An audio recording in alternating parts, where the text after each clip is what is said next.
Good evening आप सभी को। स्वागत है आप सभी का लाइव क्लास में एक बार फिर से।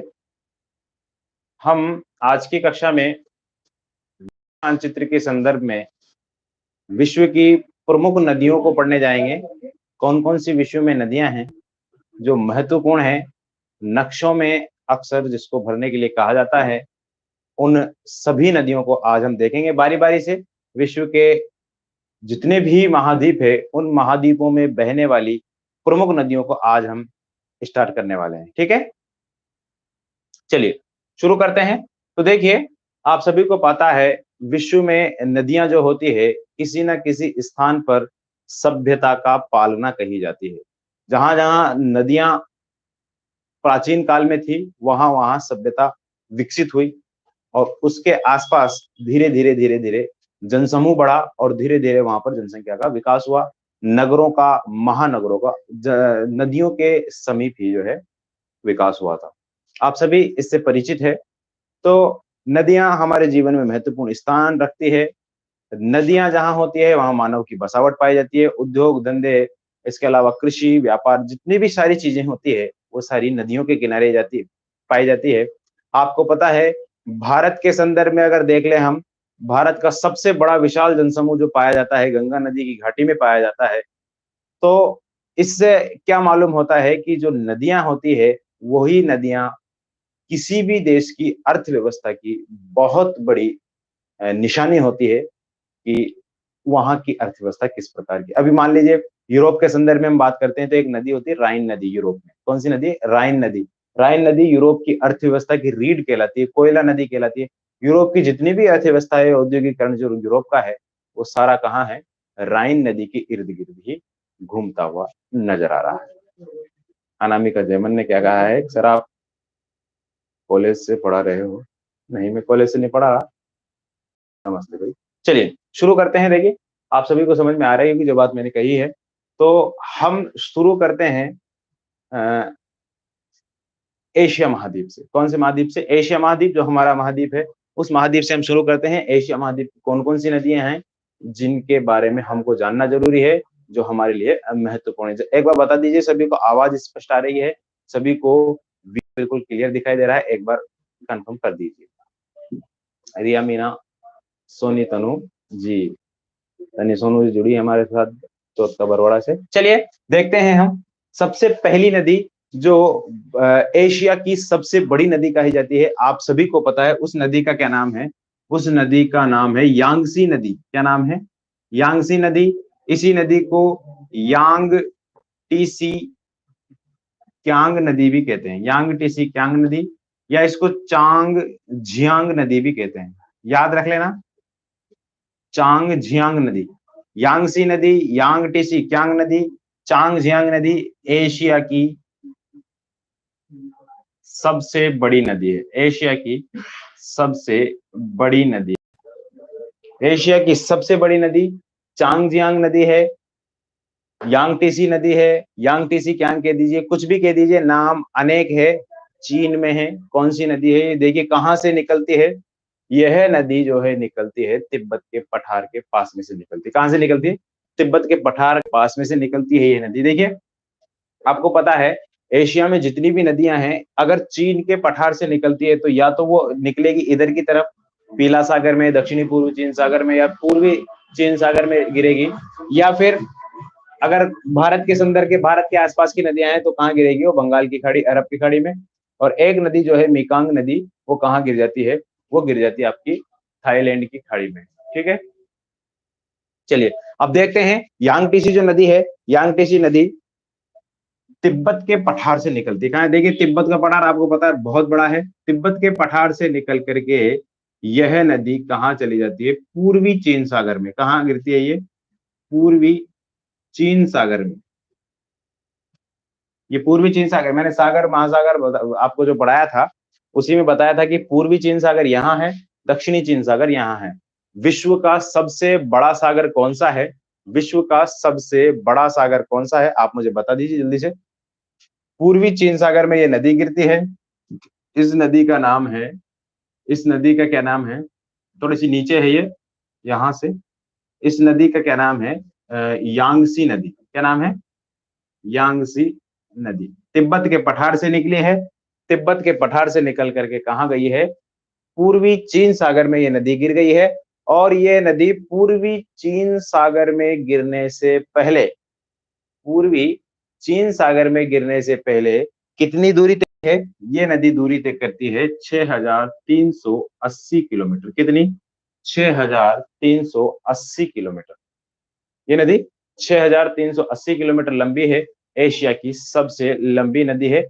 फालतू कमेंट कोई नहीं करेगा, यहाँ से ब्लॉक करने का ऑप्शन भी है, ठीक है, ब्लॉक करने का ऑप्शन भी है। आप सभी पढ़ने के लिए आए हैं, सिर्फ और सिर्फ पढ़ाई करें तो बेहतर होगा, ठीक है। यांगसी नदी होगी। इसके बाद एक नदी है जो इसके ऊपर है, इसके ऊपर है, देखिए 6380 किलोमीटर इसकी लंबाई लिख लीजिए आप।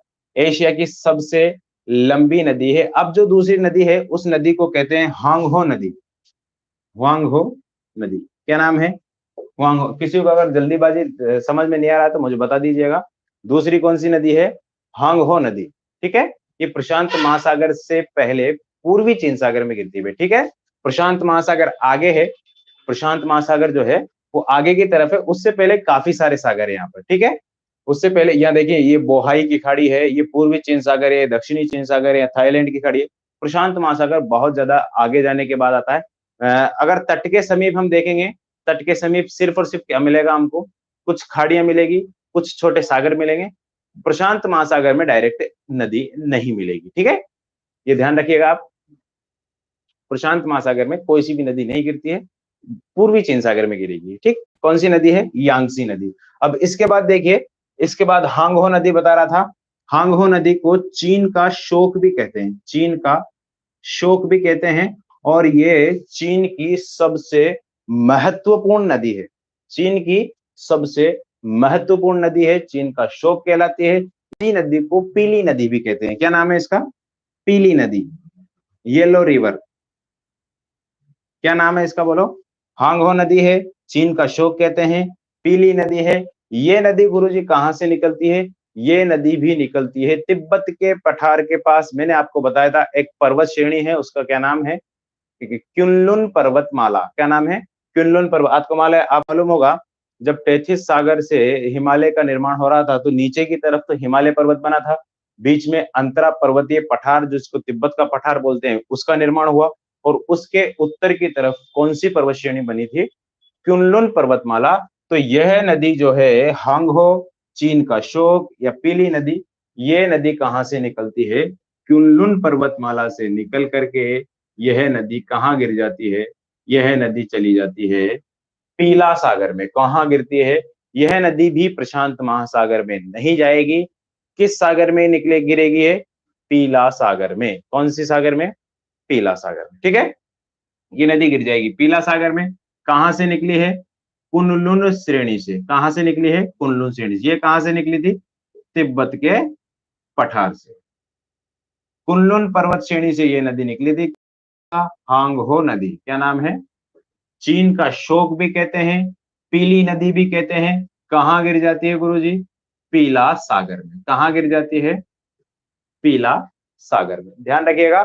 दूसरी सबसे बड़ी नदी है और चीन की सबसे महत्वपूर्ण नदी है, चीन की सबसे महत्वपूर्ण नदी है और एशिया की दूसरी लंबी नदी है। इसकी लंबाई भी आप लिख लीजिए, इसकी लंबाई है 4667 किलोमीटर। कुछ नदियां हैं, उन नदियों की लंबाई ही मैं आपको लिखवा रहा हूं। हांगहो नदी है 4667 किलोमीटर लंबी नदी है।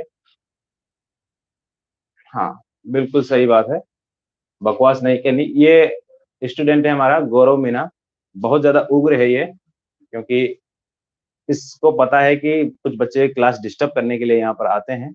बहुत ज्यादा गुस्से में है ये, ध्यान रखिए आप। आज मेरे, चलिए इसके बाद देखते हैं और कुछ नदियां हैं। देखिए कुछ नदियां हैं, ओब, लीना और येनिसी। तीन नदियां हैं, ओब, लीना और येनिसी। तीनों नदियों का कोई महत्व नहीं है, लेकिन ये तीनों नदियां आर्कटिक महासागर की ओर गिरती है। कहाँ गिरती है, आर्कटिक महासागर की ओर। ओब, लीना और येनिसी, 3 नदियां हैं, यहां लिख लीजिए आप, ओब, लीना और येनिसी नदी, 3 नदियां हैं। ये तीनों नदियां कहाँ चली जाती है? ऊपर की ओर, ऊपर की ओर बोले तो आर्कटिक महासागर में जाकर के ये गिर जाती है। इनका ज्यादा महत्व नहीं है, पूछ लिया इनके संदर्भ में, ये भी नहीं पूछा जाता है कि इधर कौन सी है उधर कौन सी है। इनके संदर्भ में सिर्फ और सिर्फ इतनी सी बात पूछी जाती है, इतनी सी बात पूछी जाती है कि ये नदी किस महासागर में गिरती है। तो ये नदी कहाँ गिरेगी? आर्कटिक महासागर में। अगर आर्कटिक महासागर में देखिए, पूरा आर्कटिक महासागर जो है बर्फ से जमा रहता है, तो कुछ नदी लेप्टेव सागर में गिर जाती है, तो कुछ दूसरे सागर में गिर जाती है, सफेद सागर में। ठीक है, चलिए ये हो गया। इसके बाद कुछ और नदियों को देखेंगे। देखिए यहाँ पर एक महत्वपूर्ण नदी है, बहुत इंपॉर्टेंट नदी है, सबसे इंपॉर्टेंट नदी है। ठीक है, सबसे इंपॉर्टेंट नदी है। इस नदी से बहुत ज्यादा बार प्रश्न पूछा गया है आपकी कंपटीशन एग्जाम्स में। ठीक है, कंपटीशन एग्जाम्स में कई बार प्रश्न पूछा गया है, बहुत ज्यादा प्रश्न पूछा गया है इस नदी के बारे में, जिस नदी को मैं आपको बता रहा हूं।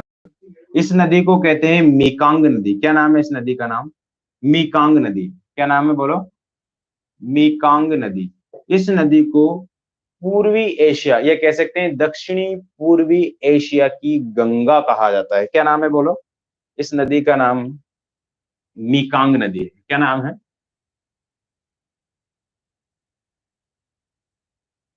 मीकांग नदी। इसको दक्षिणी पूर्वी एशिया की गंगा भी कहते हैं। आपको पता है गंगा भारत की प्रसिद्ध नदी है, धार्मिक नदी है। ठीक है, धार्मिक महत्व ज्यादा है।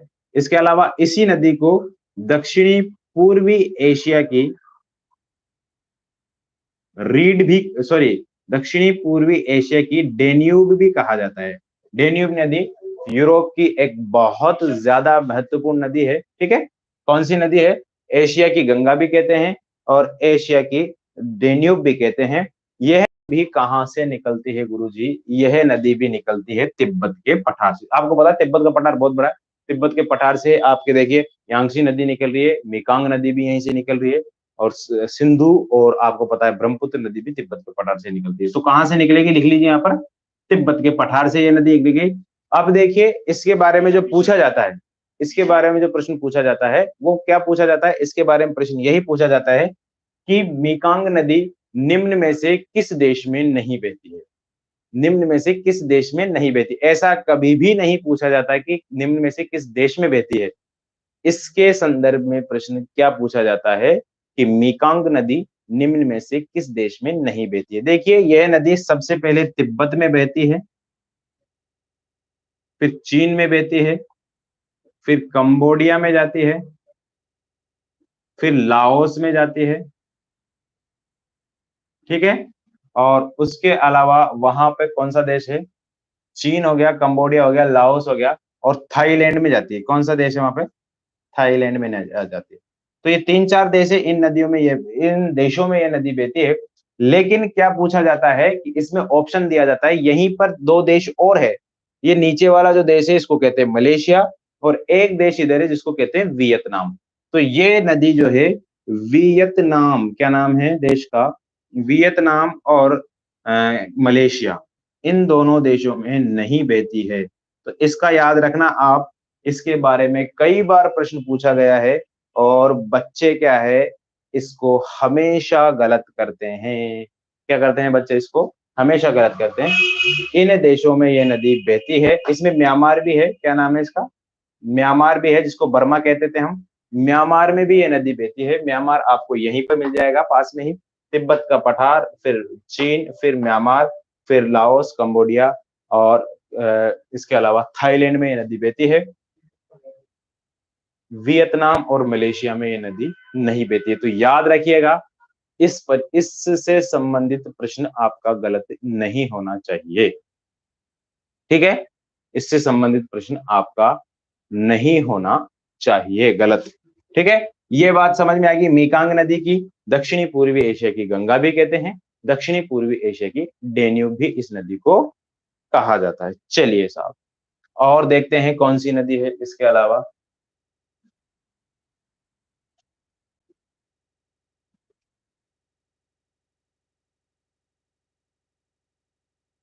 देखिए इसके अलावा एक नदी और है जो ये है, ज्यादा बड़ी नहीं है लेकिन किसी एक देश की महत्वपूर्ण नदी है, उसको इरावदी नदी कहते हैं। क्या नाम है? इरावदी नदी। इरावदी नदी आपको मालूम होगा किस देश की महत्वपूर्ण नदी है? म्यांमार करके एक देश है। क्या नाम है? म्यांमार करके एक देश है। म्यांमार देश में यह नदी बहती है। कौन सी नदी है? इरावदी नदी। क्या नाम है? इरावदी। म्यांमार की रीढ़ कहते हैं, म्यांमार की जीवन रेखा इसको कहते हैं। म्यांमार की क्या कहते हैं? जीवन रेखा। दो नदियां हैं, माली और माई। क्या नाम है? माली और माई। इन दोनों नदियों के संगम से इरावदी नदी बनती है। इरावदी नदी में एक नदी आती है, इसका नाम है चिंदविन नदी। क्या नाम है? चिंदविन नदी। इरावदी नदी है, माली और माई नदियों के संगम से बनी है। चिंदविन इसकी सहायक नदी है। ये सारी नदियां मिलकर के कहाँ चली जाती है? अंडमान सागर में विलीन हो जाती है। कहां पर? अंडमान सागर में। कौन सा सागर है? अंडमान सागर। बंगाल की खाड़ी में नहीं जाती है ये, बंगाल की खाड़ी में यहाँ पर अंडमान सागर है, वहां पर ये जाकर के विलीन हो जाती है। कौन कौन सी नदियां हैं देखो, मैं दोबारा से आपको बतला दूं। नदी का क्या नाम है? इरावदी नदी। क्या नाम है? इरावदी नदी। कहाँ की प्रमुख नदी है? म्यांमार की। कहाँ की है? म्यांमार की जीवन रेखा इसको बोलते हैं। क्या बोलते हैं? म्यांमार की जीवन रेखा। कहाँ से निकली है? दो नदियों के संगम से निकली है, माई और माली। कौन सी नदियां हैं? माई और माली। दोनों नदियां मिलकर के इरावदी नदी का निर्माण करती है। एक नदी और मिलती है, इसका क्या नाम है? चिंदविन नदी। क्या नाम है गुरुजी? चिंदविन नदी। ये तीनों चारों नदियां मिलकर के कहाँ गिर जाती है? अंडमान सागर में। ठीक है, कहाँ गिर जाती है? अंडमान सागर, जो अंडमान निकोबार द्वीप समूह है उसके करीब ही ये गिर जाती है। ठीक है यास्मीन, ये बफरिंग तेरे फोन में हो रही है क्या? आप बिल्कुल फालतू बातें करते हैं सिर्फ और सिर्फ कमेंट में। जो बच्चे हैं वो पढ़ने वाले हैं, वो कमेंट कभी नहीं पढ़ेंगे। ठीक है, आपको जब जरूरत महसूस हो, जब कुछ समझ नहीं आ रहा हो तभी कमेंट करें, बेवजह आप कमेंट करने से परहेज करें। चलिए साहब, इरावदी नदी हो गई। मैंने आपको कितनी नदी बता दी देखो, यांगसी नदी बता दी, हांगहो नदी बता दी, मेकांग नदी बता दी और इरावदी नदी भी मैंने आपको बता दी। ये तीन चार नदियां मैंने बता दी। इसके अलावा ये प्रमुख नदियां नहीं है, ये तो गौण नदियां हैं, ओब, लीना और येनिसी। ठीक है, इसके बाद हम बात कर लेते हैं, इसके बाद हम क्या बात कर लेते हैं, कुछ और नदियों की बात कर लेते हैं जो भारत के आसपास वाली है। देखिए यहां से एक नदी निकलती है, आपको पता है, मैं इसको मिटा देता हूँ थोड़ा सा। यहां से एक नदी निकलती है, कैलाश श्रेणी, मानसरोवर। क्या नाम है गुरुजी उस नदी का? यहां से जो नदी निकलती है उस नदी का नाम है यारलंग शांगपो। क्या नाम है? यारलंग शांगपो। यहां लिख देता हूं मैं, यारलंग शांगपो। कहां से निकलती है गुरुजी? तिब्बत में मानसरोवर झील के पास एक ऊंचा स्थान है, लगभग 5 से 6 हजार मीटर ऊंचा स्थान है, उसका नाम है चेमांग लुंगडंग। क्या नाम है? चेमांग लुंगडंग। अब ये अजीब सा नाम हमको लग रहा है, लेकिन ये तिब्बतियन भाषा में एक नाम है, चोटी का कह सकते हैं या पर्वत का ऊंचे भाग का नाम है। क्या नाम है? चेमांग लुंगडंग ग्लेशियर है, वहां से ये नदी निकलती है। क्या नदी है? यारलंग शांगपो। ये यारलंग शांगपो नदी किधर की तरफ बहेगी? पूरब की तरफ। किधर बहेगी बोलो? पूरब की तरफ। इधर से निकल करके पूरब की तरफ जाएगी, फिर यू टर्न ले लेगी। नामचा बरवा नामक स्थान है अरुणाचल प्रदेश में। हिमालय की पहाड़ियां वहां से मुड़ जाती है, सेम हिमालय की पहाड़ियों का अनुसरण करते हुए यह नदी भी मुड़ जाती है, और यह नदी नामचा बरवा नामक दर्रे में होकर के भारत में प्रवेश करती है। और भारत में प्रवेश करते ही अरुणाचल प्रदेश में इस नदी को क्या कहते हैं? इस नदी को कहते हैं दिहांग और सिहांग के नाम से जाना जाता है। पर्वतीय ढालों पर दिहांग, मैदानों में इसको सिहांग नाम से जाना जाता है। फिर ये नदी आती है आसाम के मैदानों में, और आसाम के मैदानों में आने के बाद इस नदी को कहा जाता है ब्रह्मपुत्रा। क्या कहते हैं? ब्रह्मपुत्रा। ब्रह्मपुत्र नदी कहते हैं इसको। क्या कहते हैं? यारलंग शांगपो सबसे पहले नाम है इसका, फिर सिहांग और दिहांग नाम हो जाता है इसका। पहाड़ी ढालों पर और मैदानों में अरुणाचल प्रदेश में इसको इस नाम से जाना जाता है। लोहित और शोक नदियां, लोहित नदी इसमें आकर के मिलती है। फिर इसके बाद यहाँ से सिहांग और दिहांग होने के बाद इस नदी को आसाम में किस नाम से जाना जाता है? ब्रह्मपुत्र नाम से जाना जाता है। यही ब्रह्मपुत्र नदी आपको कहाँ पर आएगी? ये ब्रह्मपुत्र नदी आसाम में आएगी, और आसाम में जाने के बाद यह नदी मिल जाती है बांग्लादेश में जाकर के गंगा से। जिस गंगा को बांग्लादेश में पद्मा के नाम से जाना जाता है, उसी तरीके से ब्रह्मपुत्र नदी को बांग्लादेश में जमुना नदी के नाम से जाना जाता है। ब्रह्मपुत्र नदी को किस नाम से जाना जाता है बोलो?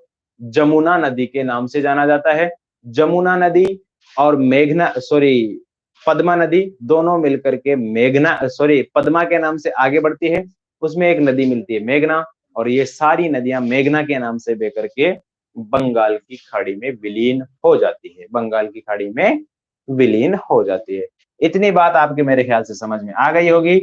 इस नदी की लंबाई 2900 किलोमीटर से कम है। ठीक है, अलग अलग किताबों में आपको अलग अलग आंकड़े मिलेंगे। 2900 किलोमीटर वाली लंबाई वाली जो नदी है, उस नदी का नाम यहीं से उद्गमित होती है वह नदी भी, और यहां से उद्गम होकर के यहीं से बोले तो तिब्बत के पठार में कैलाश श्रेणी मानसरोवर झील के पास से ही ये नदी निकलती है, और इस नदी को सिंधु नदी के नाम से जाना जाता है। सिंधु नदी भारत की नहीं बल्कि पाकिस्तान की महत्वपूर्ण नदी है, भारत की नहीं है ये नदी। आपको पता है सिंधु नदी जल समझौता 1960, सिंधु नदी समझौते के अंतर्गत क्या बताया गया था? ऊपर की जो 3 नदियां हैं, झेलम, सिंधु और चिनाब, इन तीनों नदियों का कितना परसेंट पानी? 80% पानी पाकिस्तान यूज करेगा, और बाकी की जो नदियां हैं जैसे है सतलज, रावी और व्यास, इनका 80% पानी जो है भारत यूज करेगा। बाकी जो 20% पानी है, ऊपर की 3 नदियों का भारत और नीचे की 3 नदियों का पाकिस्तान यूज करेगा। इस तरीके से समझौता हुआ था। आप सभी को पता है पाकिस्तान की जीवन रेखा, बिल्कुल सही बात है, पाकिस्तान की सबसे महत्वपूर्ण नदी है। अगर यह नदी नहीं हो तो पाकिस्तान का अस्तित्व खतरे में आ सकता है। ठीक है, पाकिस्तान जो है पूरा इस नदी के इर्द गिर्द फैला हुआ है, इस्लामाबाद से लेकर के कराची तक। ठीक है, तो तिब्बत के पठार से के पास से ही यहीं से निकलती है कैलाश श्रेणी मानसरोवर झील से। 2900 इसकी लंबाई है। ठीक है, 2900 किलोमीटर इसकी लंबाई है। ध्यान रखना, ध्यान ध्यान रखना, अगर परीक्षा में पूछ लिया जाए आपसे, 2-3 बातें बता रहा हूं मैं आपको, बहुत इंपॉर्टेंट बातें हैं ये। अगर परीक्षा में तुमसे पूछ लिया जाता है कि भारत से होकर बहने वाली सबसे लंबी नदी कौन सी है? भारत से होकर भारत से होकर बहने वाली सबसे लंबी नदी कौन सी है? तो कौन सी आएगी? सिंधु। कितनी है गुरुजी?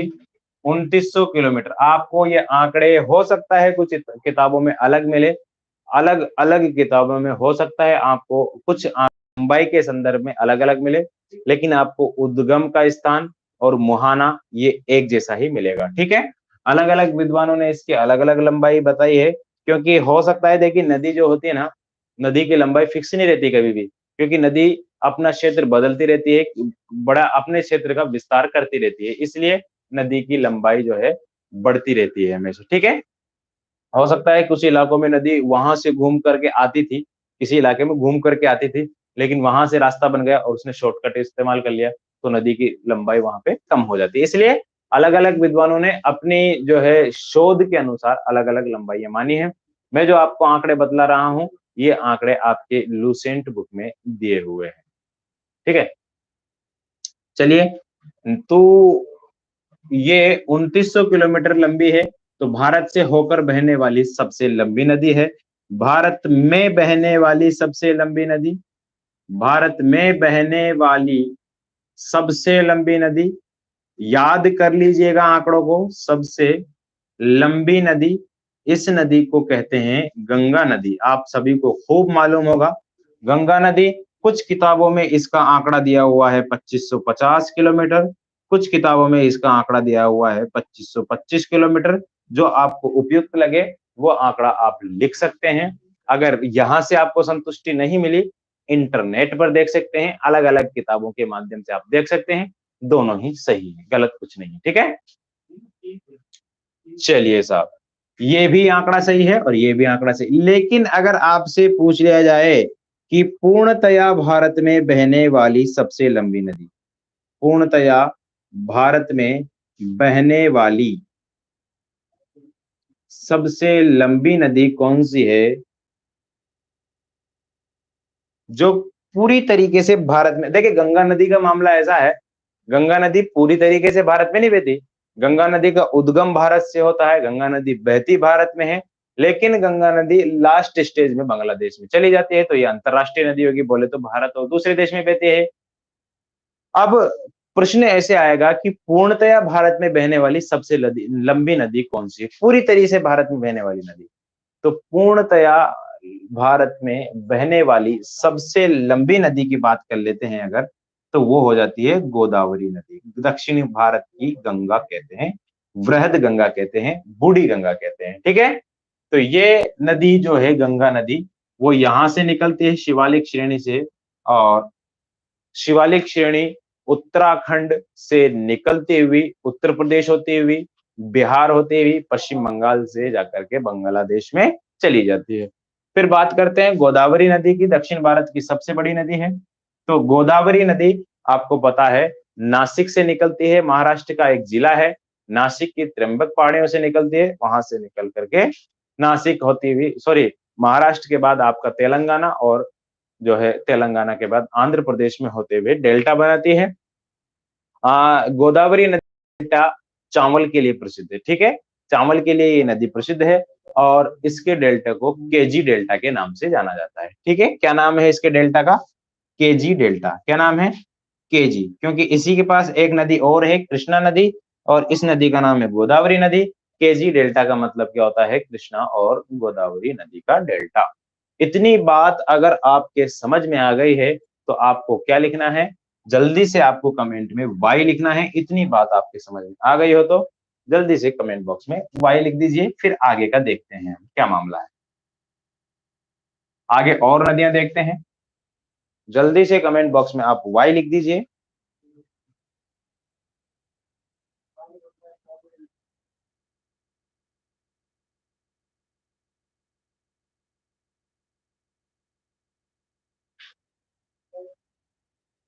गौरव मीना, तिवाड़ी जी, सैनी, हेमंत, हरकेश, निधि भारद्वाज, रामकेश, विशाल, कुश। चलिए, बहुत बढ़िया, बहुत बढ़िया। नजमा खान, बहुत बढ़िया। गौरव मीना, चलिए, अच्छी बात है, आपकी बातें समझ में आ रही है। अगर किसी के कहीं भी किसी भी प्रकार की कोई बात समझ में नहीं आई है, तो आप गोलकुंडा तट, हाँ ठीक है, गोलकुंडा तट कहा जाता है, आप कमेंट बॉक्स में बता दीजिए। ठीक है सर, चंबल नदी भी तो पाकिस्तान से होकर निकलती है। क्या बोला, चंबल नदी पाकिस्तान से होकर गुजरती है, और सिंधु नदी ही पाकिस्तान की जीवन रेखा है। आप अपने आप को सही कीजिए चेतराम जी, चंबल नदी पाकिस्तान में नहीं बहती है। चंबल नदी निकलती है मध्य प्रदेश के जनापाओं की पहाड़ियों से। ठीक है, बेवजह बेकार के कमेंट ना करें। चंबल नदी मध्य प्रदेश से निकलती है, राजस्थान में आती है, यूपी में चली जाती है, और गंगा में चली जाती है। चलिए, आपको समझ में आ गया यह बात। इसके बाद एक नदी और है, यहां से निकलती है, वो कहां से, आमूर नदी है। क्या नाम है, आमूर नदी। यहां से छोटी सी नदी है, और ओखोटस्क सागर में गिर जाती है। इसको भी लिख लीजिए आमूर नदी। ओखोटस्क सागर यहाँ है कमचटका से पहले। कमचटका प्रायद्वीप मैंने कई बार आपको बतलाया है। कमचटका प्रायद्वीप मैंने आपको कई बार बतलाया है। और ये जो है आमूर नदी जो है कमचटका प्रायद्वीप से पहले जो ओखोटस्क सागर है उसमें जाकर के गिर जाती है। ठीक है। इसके बाद दो नदियां हैं, दजला और फरात। बहुत बार पूछा गया है भारत का सबसे बड़ा जलप्रपात कौन सा है सर? अभी आएगा, सबसे बड़ा भी आएगा, सबसे ऊंचा भी आएगा, तसल्ली रहो। ठीक है। जोग जलप्रपात, महात्मा गांधी जलप्रपात जिसको कहते हैं।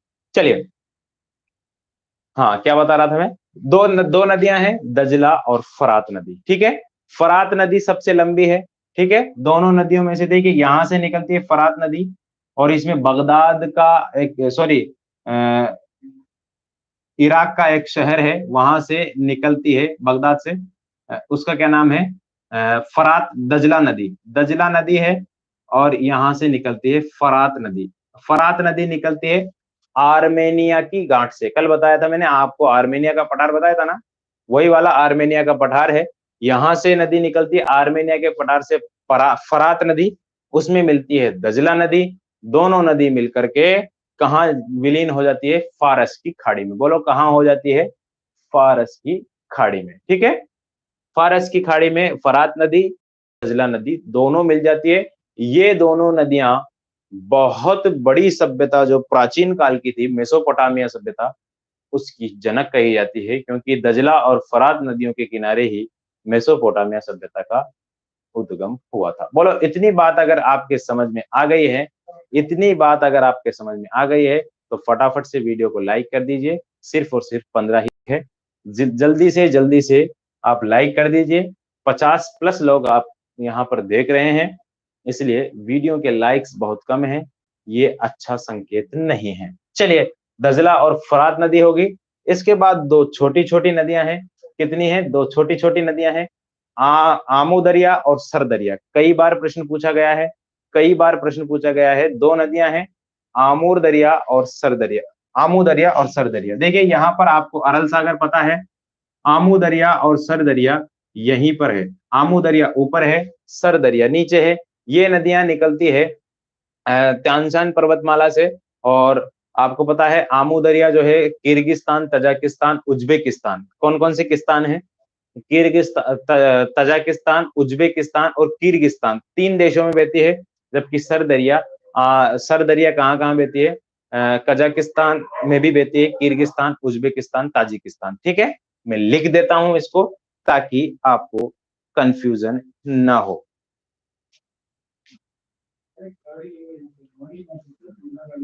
सर दरिया सबसे पहले क्या है? सर दरिया। ये नदी निकलती है पामीर की गांठ से। देखिए यहां पर आपको पता है तिब्बत का पठार है, इसके पास ही पामीर का गांठ मिलेगा आपको। पामीर का पठार जिसको पामीर का, चलिए पामीर की गांठ है। पामीर की गांठ से ये नदी निकलेगी, और पामीर की गांठ से ये नदी निकलने के बाद कितने देशों में बहेगी? देखिए ताजिकिस्तान, उज्बेकिस्तान और किर्गिस्तान, ये 3 देशों में बहेगी। और 3 देशों में बहने के बाद कहाँ चली जाएगी? अरल सागर में। कौन सा सागर है? बोलो अरल सागर है। मैंने आपको कई बार बतलाया है, यहाँ पर एक छोटा सा सागर है, अरल सागर कहते हैं उसको। ठीक है। रशिया में है, अरल सागर में चल जाएगी।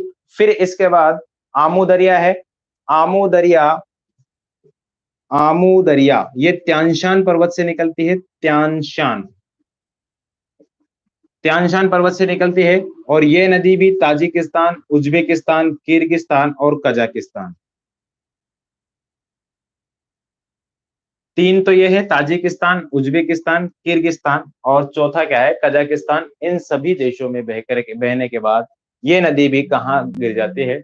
अरल सागर में गिर जाती है। कई बार पूछा गया है बीए की सभी एग्जामों में, चाहे वो फर्स्ट ईयर की हो, सेकेंड ईयर की हो, फाइनल ईयर की हो, सभी परीक्षाओं में इसको पूछा गया है। ठीक है।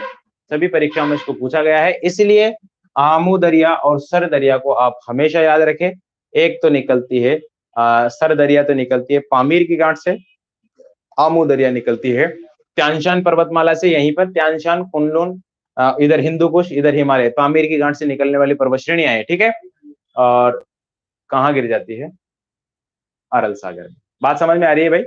इंटरेस्ट आ रहा है या नहीं आ रहा है पढ़ने में, आप जल्दी से बता दीजिए मुझे। अगर पढ़ने में इंटरेस्ट आ रहा है तो क्लासें हमारी यथावत जारी रहेगी, नहीं पढ़ने में इंटरेस्ट आ रहा है तो हमारी क्लासें आज से ऑफ हो जाएगी, ठीक है। इसके बाद से कोई क्लास आपकी नहीं होगी।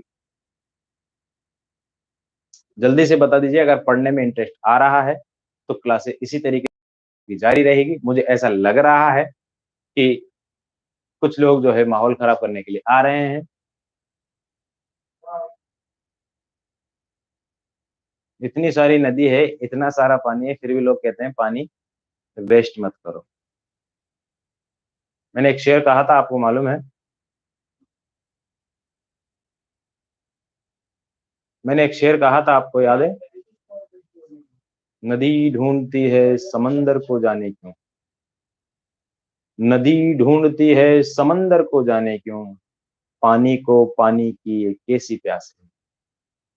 अगर मैंने आपको कई बार सुना दिया शेर, अगर आप में से कोई इसको एक्सप्लेन कर सकता है तो मुझे एक्सप्लेन करके बताइए।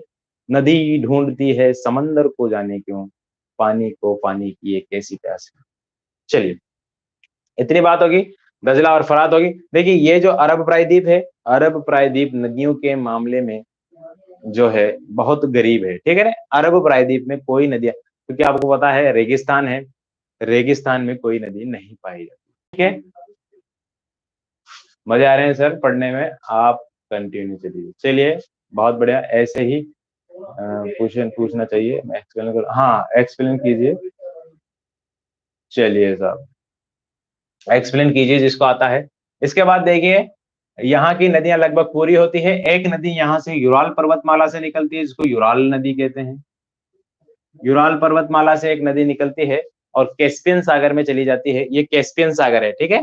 यूराल पर्वत से निकल करके यूराल नदी एशिया और यूरोप के बीच की सीमा बनाती है और कहाँ चली जाती है? कैस्पियन सागर में। और कैस्पियन सागर भी ऐसा सागर है जो दोनों महाद्वीपों के बीच में क्या बनाता है? सीमा बनाता है। मजा आ रहा है? चलिए, मजा ही आना चाहिए। आज ही सुनाया था सेकेंड क्लास में। हाँ बताइए, बताइए मुझे, एक्सप्लेन करो। दिलकुश जोरवाल, दिलकेश, जो भी है, एक्सप्लेन कीजिए। आप बताइए मुझे क्या है इसका मामला। देखिए, मैंने आपको बहुत सारी नदियां बता दी, एक बार फिर से रिवाइज कर दूं मैं इसको। एशिया की सारी नदियां पूरी हो चुकी है। ओब, लीना, येनिसी, ये सारी नदियां किधर चली जाती है? आर्कटिक महासागर में। आमूर नदी ओखोटस्क महासागर, पीला सागर में पीली नदी, हांगो नदी भी कहते हैं इसको, चीन का शोक भी कहते हैं। 6-7 किलोमीटर लंबी है। कुनलुन पर्वतमाला से निकलती है, तिब्बत के पठार से निकलती है यांगसी नदी, पूर्वी चीन सागर में चली जाती है। तिब्बत के पठार से ही निकलती है मेकांग नदी। ये नदी केवल वियतनाम और मलेशिया में नहीं बहती, बल्कि सभी देशों में बहती है। यहाँ से तिब्बत में, फिर चीन में, फिर म्यांमार में, फिर लाओस में, फिर कंबोडिया में, फिर थाईलैंड में, और फिर कहाँ चली जाती है? ये चली जाती है आपके दक्षिण में, ठीक है। और फिर इसके बाद थाईलैंड के खाड़ी चली जाती है। फिर इसके बाद यहाँ पर एक छोटी नदी है, इरावदी नदी। इरावदी नदी म्यांमार की जीवन रेखा कहलाती है। म्यांमार की जीवन रेखा माई और माली दो नदियों के संगम से मिलती है। इसमें चिंदविन नदी आकर मिलती है। चिंदविन नदी आकर के मिलने के बाद ये नदी अंडमान सागर में मिल जाती है। एक नदी और यहीं पर पाई जाती है, साल्विन नदी, वो भी यहीं पर पाई जाती है, आप देख लेना उसके बारे में। फिर यहाँ पे मैंने आपको 3 नदी बताया भारत के संदर्भ में, आपने कई बार पढ़ी होगी। ब्रह्मपुत्र नदी यारलंग शांगपो के नाम से बहती है। यारलंग शांगपो पूरब की तरफ चल करके कहाँ यूटर्न लेती है, यूटर्न लेने के बाद भारत में प्रवेश करती है। अरुणाचल प्रदेश सबसे पहले प्रवेश करती है, फिर आसाम में, और फिर उसके बाद ये चली जाती है बंगाल की खाड़ी में। इधर से चलती है दूसरी नदी सिंधु नदी, ये चलती है सबसे पहले जम्मू कश्मीर में, जाने के बाद पाकिस्तान में चली जाती है। पाकिस्तान में ये जाने के बाद अरब सागर में अपना डेल्टा बनाती है। अरब सागर में डेल्टा बनाती है ये नदी। तो इसके बाद कौन सी नदी है? गंगा नदी है, भारत की सबसे लंबी नदी, भारत में होकर बहने वाली सबसे लंबी नदी सिंधु नदी है। मामला क्या है? गंगा नदी उत्तरांचल में निकलती है, गोमुख पहाड़ियों से, गोमुख आपने सुना होगा, गोमुख ग्लेशियर से वहां से निकलती है। अलकनंदा भागीरथी दोनों नदियों का संगम होता है देवप्रयाग में, हरिद्वार के पास। वहां से ये नदी चलती है आगे उत्तराखंड, उत्तर प्रदेश, बिहार और पश्चिम बंगाल में जाने के बाद ये नदी भी बांग्लादेश में जाने के बाद दोनों नदियां मिलती है। पद्मा और जमुना, यानी कि गंगा और ब्रह्मपुत्र दोनों नदी के बाद बंगाल की खाड़ी में ये भी विलीन हो जाती है। इस तरीके से यहाँ की सारी नदियां मैंने बतला दी आपको।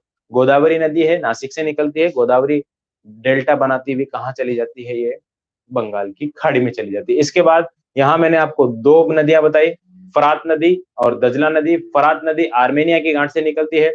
दजला नदी इराक का एक शहर है, बसरा शहर, ठीक है, बसरा शहर है, यानी कि बगदाद के पास एक शहर है इराक का, बसरा शहर, वहां से नदी निकलती है। दोनों नदियां एक दूसरे से मिलने के बाद, फरात नदी बड़ी है इसमें से, एक दूसरे से मिलने के बाद दोनों नदियां फारस की खाड़ी में जाकर के विलीन हो जाती है। ठीक है, सभ्यता के मामले में ये नदी बहुत इंपॉर्टेंट है। इसके बाद मैंने आपको बताया आमू दरिया, सर दरिया। सर दरिया ऊपर है, आमू दरिया नीचे है। सर दरिया नदी ये कहाँ से निकलती है? ये वाली नदी निकलती है आपके पामीर के पठार से, और कहाँ चली जाती है? अरल सागर में। ताजिकिस्तान, उज्बेकिस्तान, किर्गिस्तान, 3 देशों में बहती है। फिर नीचे वाली नदी जो है कजाकिस्तान में बहती है, और वो भी कहाँ चली जाती है? अरल सागर में। अरल सागर में जाने के बाद एक नदी मैंने आपको बताई, यूराल पर्वत से निकल करके यूराल नदी बहती है। इतनी बात मेरी अगर आपको समझ में आ गई हो, एशिया के संदर्भ में सारी नदियां आपको समझ में आ गई हो, तो फटाफट से वीडियो को लाइक कर दीजिए और थम्स अप का निशान मुझे दिखाइए, कितने ज्यादा थम्स अप आ सकते हैं। चलिए, मैं देखना चाहता हूं।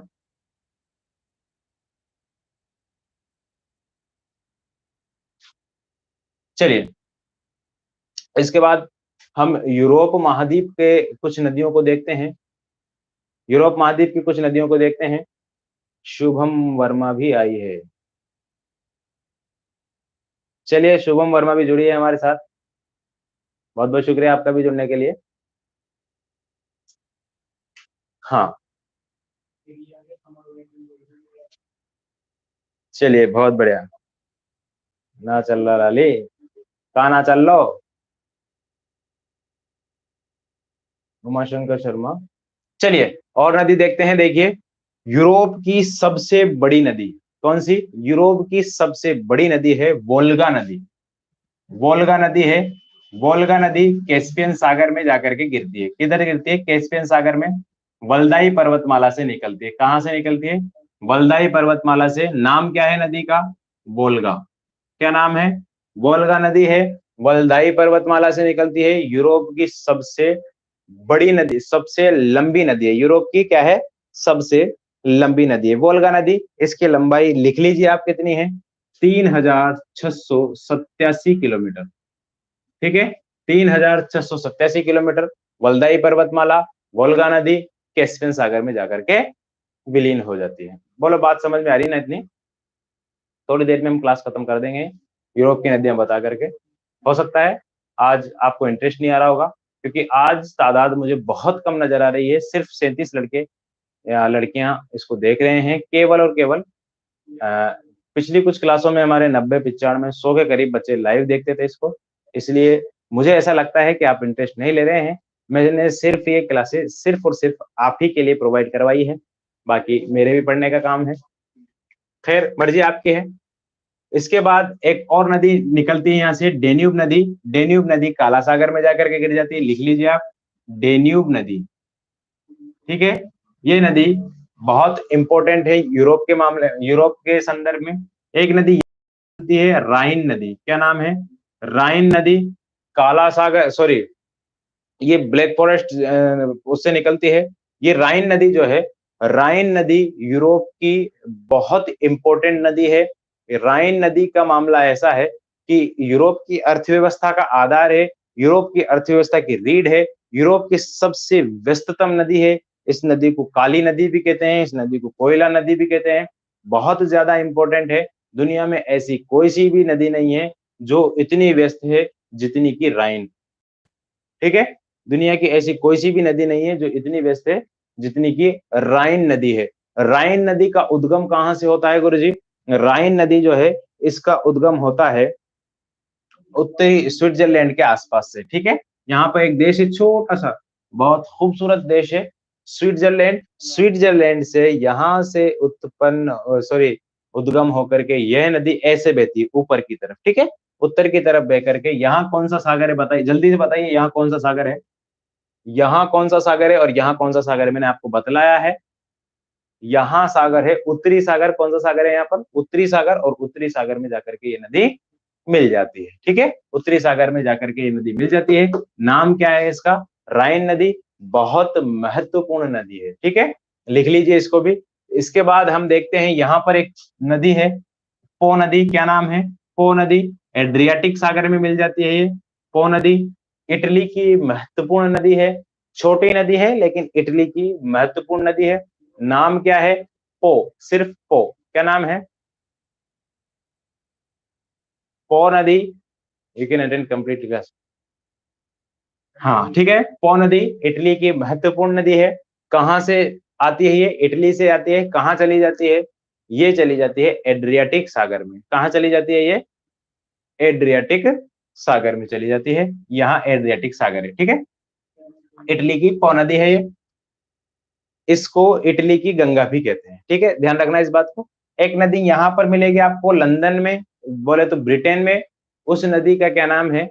उस नदी का, सर वापस क्या बताऊं सबको? ठीक है, वापस क्या बताऊं भाई आपको? देखिए दोबारा से देखिए, वल्दाई पर्वतमाला से वोल्गा नदी निकली, डेन्यूब नदी काला सागर में चली जाती है, राइन नदी स्विट्जरलैंड के पर्वतों से निकल करके कहाँ चली जाती है? ये नदी चली जाती है उत्तरी सागर में। पो नदी इटली की गंगा है और एड्रियाटिक सागर में गिर जाती है, एड्रियाटिक सागर। ठीक है, ये उत्तरी सागर में, ये काला सागर में, वोल्गा नदी कैस्पियन सागर में। टेम्स नदी है, ज्यादा महत्वपूर्ण नहीं है, सिर्फ इतना याद रखना है, टेम्स नदी के किनारे इंग्लैंड का, सॉरी लंदन जो है इंग्लैंड की राजधानी, वो बसा हुआ है। कई बार पूछा जाता है कि इंग्लैंड, सॉरी लंदन जो है किस नदी के किनारे बसा हुआ है? तो कौन सी नदी है? टेम्स नदी। ठीक है, लिख लीजिए इसको भी, टेम्स नदी। इसके अलावा जो नदी है वो ज्यादा महत्वपूर्ण नदियां नहीं है जो आपकी यहाँ पर बहती है। एक नदी और है छोटी सी, डॉन नदी। वो डॉन नदी भी काला सागर में आकर के गिर जाती है। ठीक है, डॉन नदी यूरोप की एक नदी है, वो भी आकर के मिल जाती है। चलिए साहब, सर जी फोन स्विच ऑफ होने वाला है, अच्छी बात है, चार्ज लगा लीजिए। सर आप अच्छा पढ़ाते हैं, बहुत बहुत शुक्रिया आप सभी का। जिसको लगता है अच्छा पढ़ाते हैं वो क्या कर सकता है भाई? आप कोशिश कीजिए अच्छा सीखने की।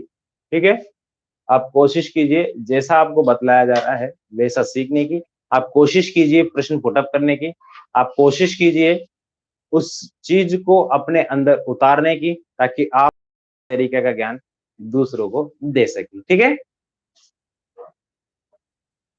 चलिए साहब, होगी इतनी नदी। देखिए ये यूरोप की नदियां हो गई है, ज्यादा मुश्किल नहीं है। वोल्गा है, वल्दाई पर्वतमाला से, डेन्यूब नदी है, राइन नदी है, पो नदी है, और इसके अलावा टेम्स नदी है। टेम्स नदी भी छोड़ दे तो आप कोई महत्वपूर्ण नहीं है। एक डॉन नदी है छोटी सी। ठीक है, एक डॉन नदी है छोटी सी। इसके बाद हम देखते हैं दक्षिणी अमेरिका की, देख लेंगे पहले उत्तरी अमेरिका की देख लें। उत्तरी अमेरिका की देख लेते हैं। यहाँ एक यूकन का पठार है, मैंने कल बताया था आपको। यूकन के पठार से एक नदी निकलती है, यूकन नदी। क्या नाम है? यूकन के पठार से कौन सी नदी निकलती है बोलो? यूकन नदी। अच्छा नहीं, बहुत अच्छा पढ़ाते हैं, बहुत थैंक यू भाई आप सभी को। यूकन नदी यूकन के पठार से निकलती है। देखिए अलास्का वाला मामला है ना यहाँ, अलास्का में आपको अलास्का का प्रायद्वीप भी मिलेगा, अलास्का खाड़ी भी मिलेगी, अलास्का का पठार भी मिलेगा, अलास्का की नदी भी मिलेगी आपको, जिसको यूकन नदी कहते हैं। वह अला उत्तरी अमेरिका की सबसे ऊंची पर्वत चोटी भी मिलेगी आपको, माउंट मैकिनले या डेनाली जिसको कहते हैं। तो अलास्का आप हमेशा याद रखना उत्तरी अमेरिका के संदर्भ में। ठीक है, फिर मिनेसोटा एक राज्य है उत्तरी अमेरिका में, संयुक्त राज्य अमेरिका का। क्या नाम है? मिनेसोटा राज्य। वहां से मिसिसिपी नदी निकलती है। कौन सी नदी बोलो? मिसिसिपी। मिसिसिपी नदी निकलती है, और इसी में एक नदी और मिलती है जिसको कहते हैं मिसोरी नदी। क्या नाम है? मिसिसिपी बड़ी है, जिसका नाम भी बड़ा है, मिसिसिपी नदी। और एक नदी कौन सी है? मिसोरी नदी। मिसिसिपी और मिसोरी नदी उत्तरी अमेरिका की सबसे लंबी नदियां हैं। ठीक है, मिसिसिपी और मिसोरी नदी उत्तरी अमेरिका की सबसे लंबी नदी है। और ये नदी दोनों मिलकर के कहाँ चली जाती है? मैक्सिको की खाड़ी में। कहाँ गिर जाती है? मैक्सिको की खाड़ी में। कहाँ गिर जाती है बोलो? मैक्सिको की खाड़ी में। एक नदी यहाँ पे महान झीलों के क्षेत्र से निकलती है, लॉरेंस नदी। क्या नाम है? लॉरेंस नदी महान झीलों के क्षेत्र से निकलती है और इधर चली जाती है वो लॉरेंस की खाड़ी में। ठीक है, सेंट लॉरेंस की खाड़ी में गिर जाती है। इसके अलावा देखिए यहाँ पर नदी से ज्यादा उस नदी में मिलने वाली दो चीजें इंपॉर्टेंट है, ठीक है। अब जो नदी बता रहा हूं मैं वो बहुत ज्यादा इंपॉर्टेंट है। देखिए क्यों इंपॉर्टेंट है, यहाँ पर दो नदियां आपको देखने को मिलेगी। एक नदी तो आपको मिलेगी कोलोराडो नदी, एक नदी तो आपको मिलेगी कोलोराडो नदी। जो कोलोराडो नदी यहाँ से निकलेगी आपकी और किधर चली जाएगी, कौन सा पर्वतमाला है यहाँ पर, रॉकीज पर्वतमाला है। कौन सी है, मैं पानी पी लेता हूँ 1 मिनट।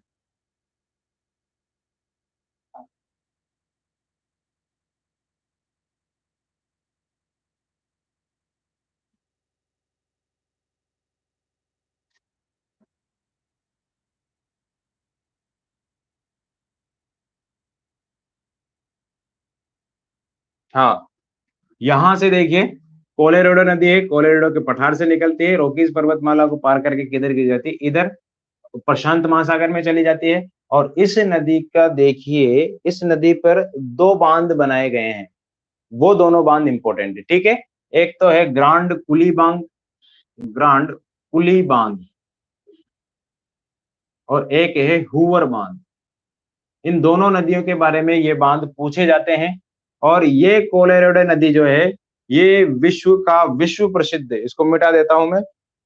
नाम क्या है इस नदी का, कोलोराडो नदी। क्या नाम है, कोलोराडो भी कह सकते हैं, कोलोराडो भी कह सकते हैं।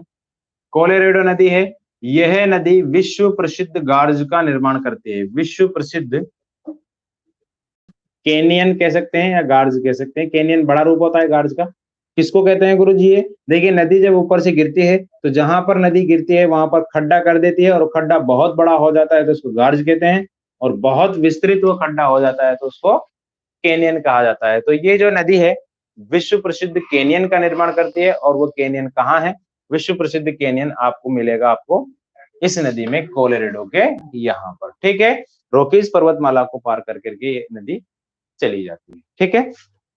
इसके बाद एक नदी और है कोलंबिया नदी, कोलंबिया के पठार से निकलती है। कोलंबिया नदी है, कोलंबिया के पठार से निकलती है। और ये नदी ज्यादा महत्वपूर्ण नहीं है, रॉकीज पर्वतमाला को पार करके इधर दक्षिणी अटलांटिक महासागर उत्तरी प्रशांत महासागर में ये गिर जाती है।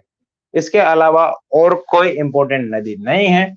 देखिए मैंने आपको उत्तरी अमेरिका में यूकन नदी बताया, मिनेसोटा राज्य से निकलने वाली मिसिसिपी मिसौरी नदी बताया, लॉरेंस नदी बताया। हाँ, इसकी लंबाई आप लिख सकते हो 6240 किलोमीटर। कितनी है, 6000। उत्तरी अमेरिका की सबसे लंबी नदी है, मैक्सिको की खाड़ी में गिर जाती है। फिर कोलोराडो नदी है, कौन सी है, कोलोराडो नदी। और ये कौन सी है, कोलंबिया नदी, कोलंबिया के पठार से निकलती है कोलंबिया नदी। इतनी बात आपके समझ में आ गई है, तो इतनी बात समझ में आ गई है। अगर उत्तरी अमेरिका की नदी समझ में आ गई है तो कमेंट बॉक्स में फटाफट से ए टाइप कर दीजिए, जल्दी से जल्दी से।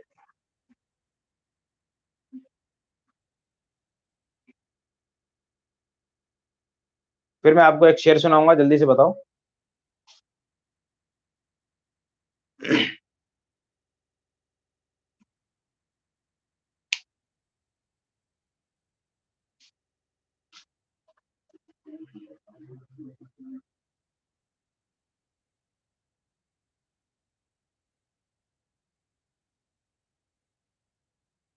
चलिए साहब, चलिए बहुत बढ़िया बहुत बढ़िया। चलिए आपको समझ में आ गई होगा। चलिए देखिए इसके बाद दक्षिणी अमेरिका की नदियां देख लेते हैं हम। सर एटलस में कहाँ है, ये तिवारी जी कौन है भाई, एटलस में कहाँ है, तिवारी जी कौन है, एकता तिवारी तो नहीं है, अगर है तो प्रेजेंट लगाएं अपने। सोनी तनु है, वाओ। सर बोल्डर बांध भी यहीं पर है, एक इसी नदी पर बना हुआ है, ठीक है। देखो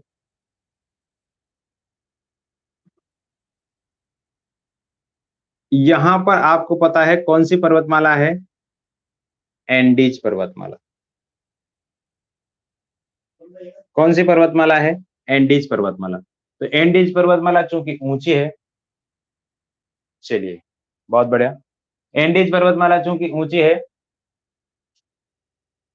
एटलस में भी वही होगा जहाँ विश्व में बता रहे हैं। हाँ एटलस में इसको पाता नहीं भाई, आज भी नहीं पा रहा था इसको दिन में, कॉलेज में पूछना। एंडीज पर्वतमाला देखिए ऊंची, विश्व की सबसे लंबी पर्वत श्रेणी है होने को, तो एंडीज पर्वतमाला में यहां से इस कुछ धाराओं के रूप में अमेजन नदी की उत्पत्ति होती है। कौन सी नदी है? अमेजन नदी। क्या नाम है? अमेजन नदी विश्व की सबसे बड़ी नदी है। विश्व की सबसे बड़ी नदी है किस मामले में? अपवाह क्षेत्र के मामले में, यानी कि बहुत ज्यादा मात्रा में इस नदी में पानी। वैसे विश्व के संदर्भ में देखा जाए तो विश्व की दूसरी सबसे लंबी नदी भी है। ठीक है, कल कॉलेज में जब आपको मौका मिलेगा तब। ठीक है, तो यार मेरा नेट नहीं चल रहा ना। ठीक है, अमेजन नदी है, 4-5 नदियों के रूप में, छोटी छोटी धाराओं के रूप में ये बनती, विशाल नदी बनती है। यह नदी 140 किलोमीटर तक चौड़ी है, लगभग 140 किलोमीटर तक चौड़ाई, अधिकतम चौड़ाई जो इसकी बताई जाती है 140 किलोमीटर अधिकतम चौड़ाई इसकी। अब आप अंदाजा लगा सकते हैं 140 किलोमीटर किसे कहते हैं, इतनी चौड़ी नदी। और अमेजन के जो जंगल है, अमेजन के जंगलों में होकर के बहती है। इस नदी को सांपों की नदी भी कहते हैं। एनाकोंडा विश्व प्रसिद्ध जो सांप है वो इसी नदी में पाया जाता है। ठीक है, जितने लोग दक्षिणी अमेरिका में रहते हैं उससे कई गुना ज्यादा जो सांप है दक्षिणी अमेरिका में पाए जाते हैं। सुबह लेनी पड़ेगी दोबारा। तो एंडीज नदी का उद्गम होता है यहाँ इक्वाडोर है, इक्वाडोर के आसपास से इस नदी का उद्गम होता है। कोलंबिया एक देश है, क्या नाम है? कोलंबिया है। फिर उसके बाद वेनेजुएला है। कोलंबिया वेनेजुएला से ये नदी उद्गम होकर के, देखिए ये आपको दिखाई दे रहा है, ये विषुवत रेखा है। कौन सी रेखा है? विषुवत रेखा। इस विषुवत रेखा के पास यहाँ जाकर के ये नदी अपना मुहाना बनाती है। बोले तो ये नदी प्रशांत, सॉरी कौन सा महासागर है? अटलांटिक महासागर में गिर जाती है। कहाँ पर गिर जाती है? अटलांटिक महासागर में। कहाँ गिरती है गुरुजी अटलांटिक महासागर में? ये नदी अटलांटिक महासागर में गिरती है, विषुवत रेखा के करीब, विषुवत रेखा के पास। बांस की आवाज नहीं आ रही भाई, कहाँ आ रही है? ये नदी कोलंबिया है, इसी के पास वेनेजुएला है, ब्राजील है। मेन देश तो कौन सा है इसमें?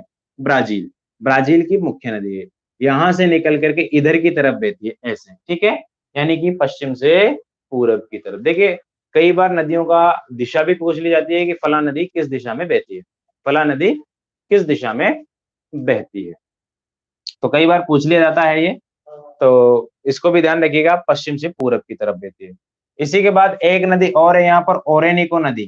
ठीक है, ये नदी भी हालांकि नदी के रूप में तो प्रसिद्ध नहीं है। कोलंबिया और वेनेजुएला, वेनेजुएला में मुख्यतः नदी बहती है। कौन से देश है? वेनेजुएला। वेनेजुएला तेल के लिए प्रसिद्ध है, दक्षिणी अमेरिका का ऐसा देश है जो खनिज तेल के लिए प्रसिद्ध है। वेनेजुएला में यह नदी विश्व का सबसे ऊंचा जलप्रपात बनाती है।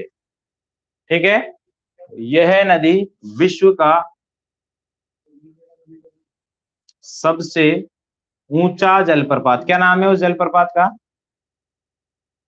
विश्व का सबसे ऊंचा जलप्रपात है जिसका नाम है एंजिल जलप्रपात। क्या नाम है? एंजिल जलप्रपात का निर्माण करती है। गुरुजी कितनी लंबाई है इसकी, कितनी ऊंचाई है इसकी? तो इसकी ऊंचाई है 979 मीटर। कितनी है? 979 मीटर इसकी ऊंचाई है।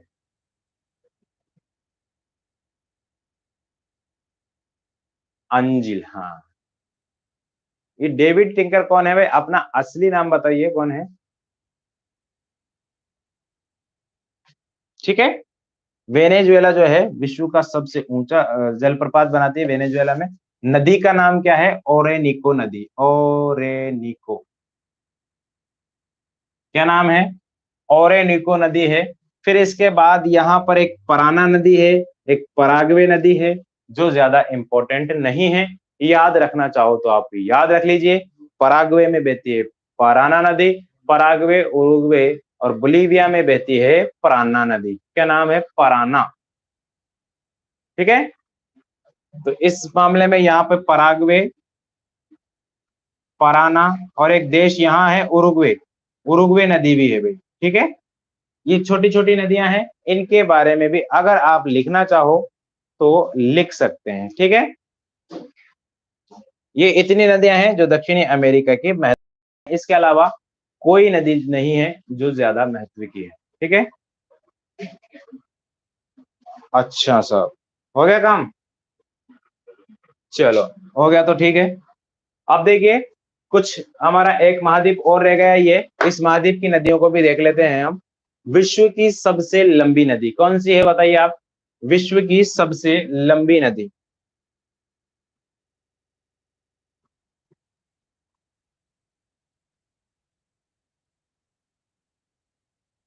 विश्व की सबसे लंबी नदी कौन सी नदी है बताओ? नील नदी है। कौन सी है? नील नदी। कितनी लंबी है गुरु जी? 6690 किलोमीटर। कितनी है? 6690 किलोमीटर। विश्व की, हाँ चलो बहुत अच्छा, सभी को मालूम है नील नदी के बारे में। देखिए नील नदी, अब इस नदी के बारे में पूछ लिया जाए तो ये पश्चिम से पूरब की तरफ बहती है। नील नदी के बारे में पूछ लिया जाए तो नील नदी का उद्गम होता है यहां से। कौन सी झील है गुरुजी? विक्टोरिया झील। क्या नाम है? विक्टोरिया झील। बड़ी झील है। मैंने आपको बताया था विक्टोरिया, न्यासा, टंगानिका कुछ झीलें यहाँ पे पाई जाती है। मैंने आपको बतलाया था तुर्काना।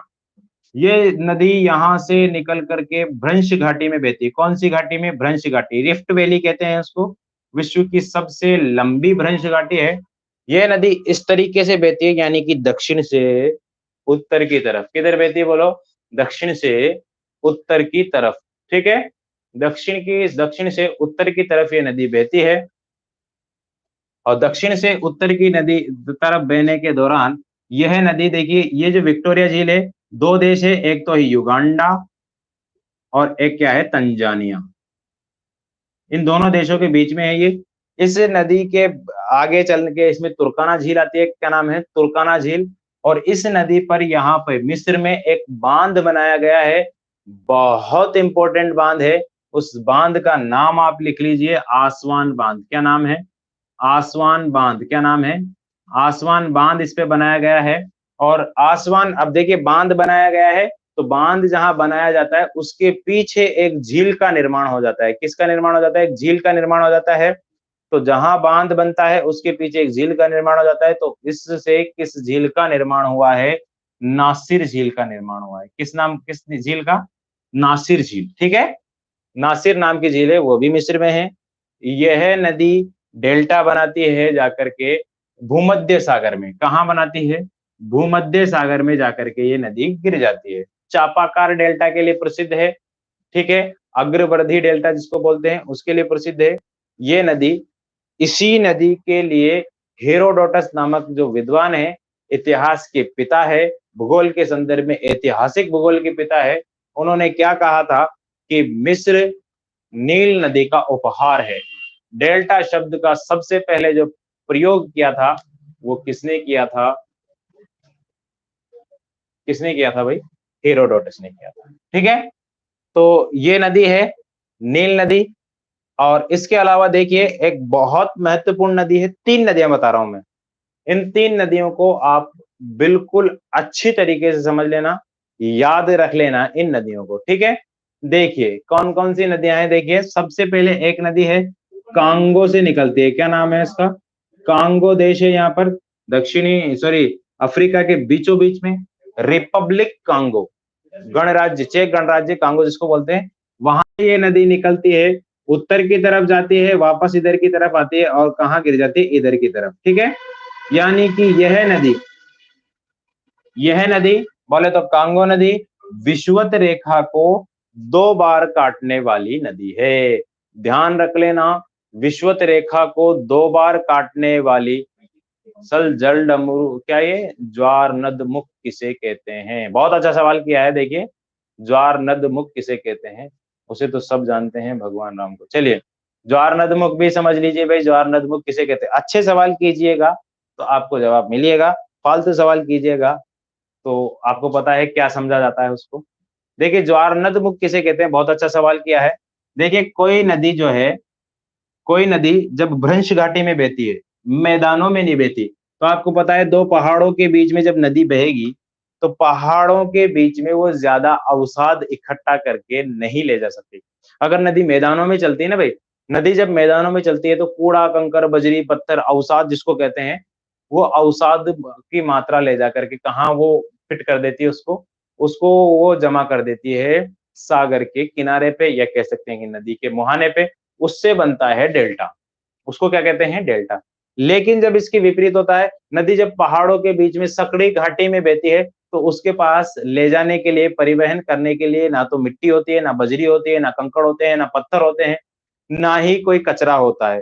तो नदी जब सागर से मिलती है, तो सागर से मिलने के बाद नदी में क्या है, मुहाना तो किसको बनाना चाहिए था? नदी को। लेकिन जब सागर की लहरें आती है, सागर की लहरें नदी की तरफ आती है, तो सागर का जो ज्वार के फलस्वरूप जो लहरें नदी की तरफ आती है, ज्वार का पानी जो आता है, तो ज्वार का पानी नदी के समुद्र के अवसाद को नदी के मुहाने के पास ला करके जमा कर देता है। तो ज्वार के फलस्वरूप जो अवसाद समुद्र का था, वो नदी के मुहाने पर जमा हो जाता है, उसको ज्वार नद मुख कहते हैं। नदी का मुख जो होता है, नदी के मुख के पास ज्वार निर्मित जो अवसाद जमा हो जाते हैं, उसको ज्वार नद मुख कहा जाता है। बात समझ में आ गई होगी। इस तरीके का ज्वार नद मुख हमारी नर्मदा और ताप्ती जो नदियां हैं, वो बनाती है। ठीक है, नर्मदा और ताप्ती नदियां हैं, वो बनाती है। ज्वार नद मुख समझ में आ।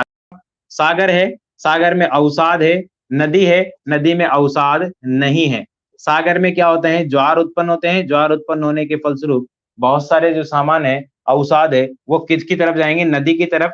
नदी में कुछ भी नहीं है, नदी में सिर्फ पानी है, तो ये अवसाद जो है नदी की तरफ जाने के बाद नदी के आसपास जमा हो जाएंगे। अब ये अवसाद ज्वार के फलस्वरूप गए थे, नदी में जो ज्वार आता है, सॉरी, समुद्र में जो ज्वार आता है, ज्वार के फलस्वरूप यहाँ गए थे नदी के मुख के पास। इसलिए इस प्रकार का जो डेल्टा बनता है, उसको ज्वार नदमुख के नाम से जाना जाता है। बोलो बात समझ में आगे क्या?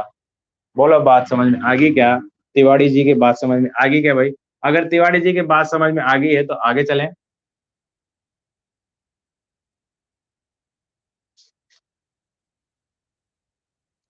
कांगो नदी की बात समझ में आ गई। 4,371 किलोमीटर लंबी है।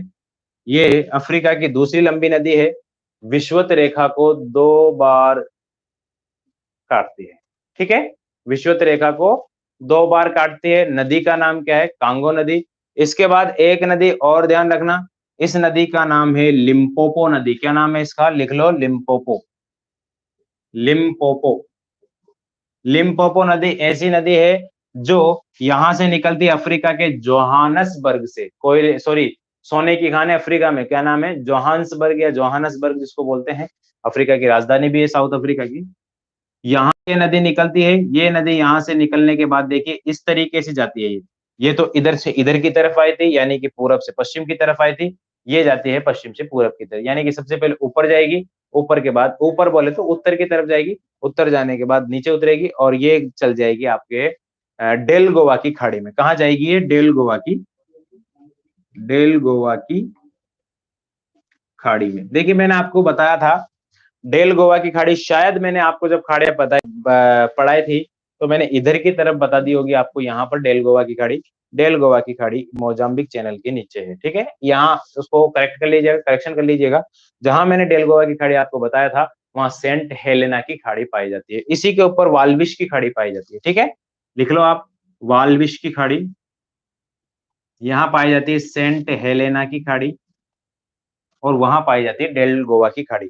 तो लिम्पोपो नदी है, जोहानसबर्ग से उत्पन्न होती है, निकलती है, और ये मकर रेखा को 2 बार काटती है। किसको? मकर रेखा को। क्या नाम है?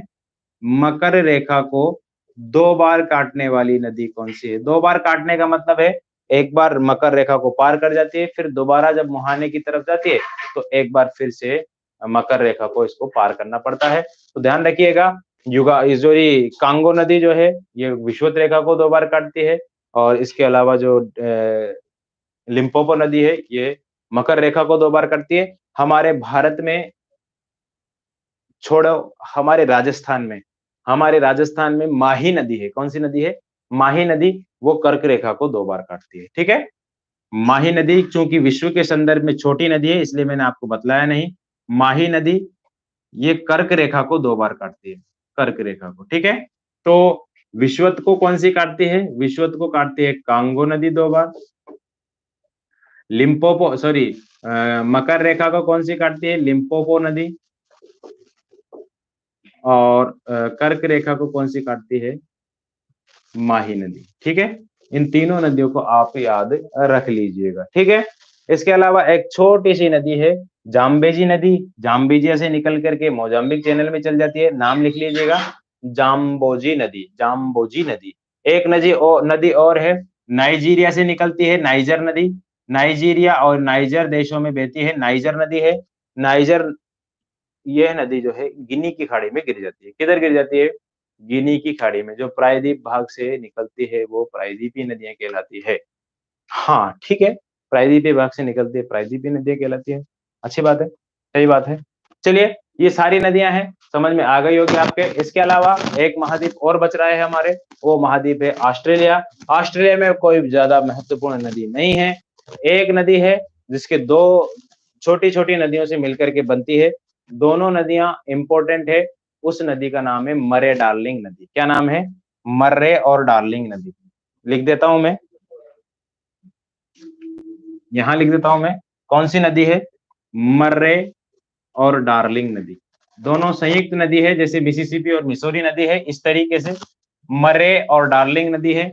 ऑस्ट्रेलिया की सबसे बड़ी नदी, लंबी नदी है, great divide, great dividing range, मैंने आपको बताया था, ग्रेट डिवाइडिंग रेंज ऑस्ट्रेलिया में यहाँ पर पाया जाता है पूर्वी भाग में। यहां से ये नदी निकल के किधर चली जाती है, तस्मान सागर में चली जाती है। कौन सा सागर है बोलो, तस्मान सागर में ये नदी गिर जाती है। आज की क्लास में सिर्फ इतना ही है, आपको मेरे ख्याल से समझ में आ गया होगा, ठीक है। आपको मेरे ख्याल से आज की क्लास में जितना बताया गया है वो सारी बातें समझ में आ गई होगी। फिर भी किसी का कोई सवाल है तो सवाल कर सकता है। आज की क्लास सिर्फ यहीं समाप्त होने वाली है, किसी का कोई सवाल है तो मैं आपके लिए 1 मिनट का वेट कर रहा हूँ, कोई सवाल है तो पुटअप कर लीजिए, नहीं तो क्लास खत्म हो रही है। चलिए,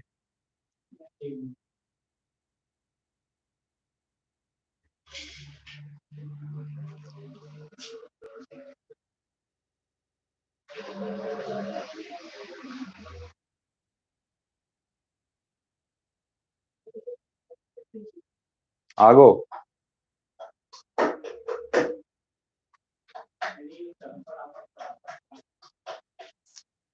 चलिए साहब, बहुत बढ़िया, अति सुंदर। मेघराम मीना ऑफिशियल, मेघराम जी भी हमारी जो है क्लास को लाइव देखते हैं, आपका भी बहुत बहुत धन्यवाद सर, हमारी क्लास को लाइव देखते हैं। मेघराम जी के लिए एक शेयर हो जाए, शेयर हो जाए सर, एक शेयर हो जाए।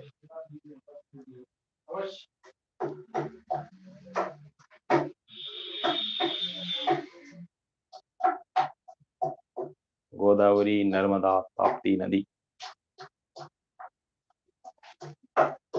इरशाद, शुक्रिया साहब। देखिए, शेर सुनिए, नजर नजर में उतरना कमाल होता है, नजर नजर में उतरना कमाल होता है, खुशबू बनकर महकना कमाल होता है, नजर नजर में उतरना कमाल होता है।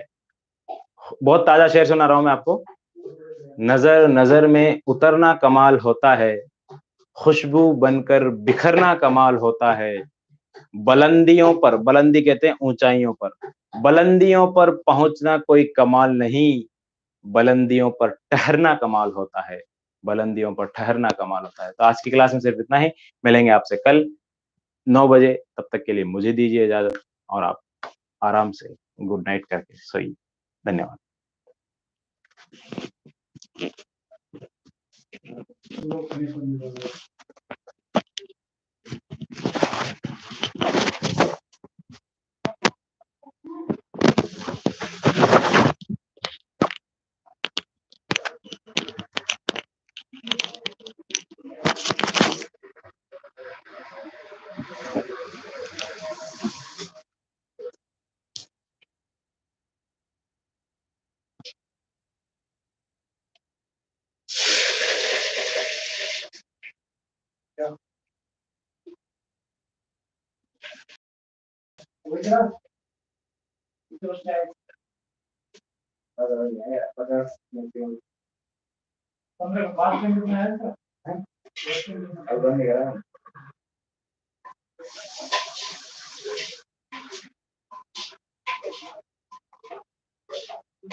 अभी तो बोल रहा हूँ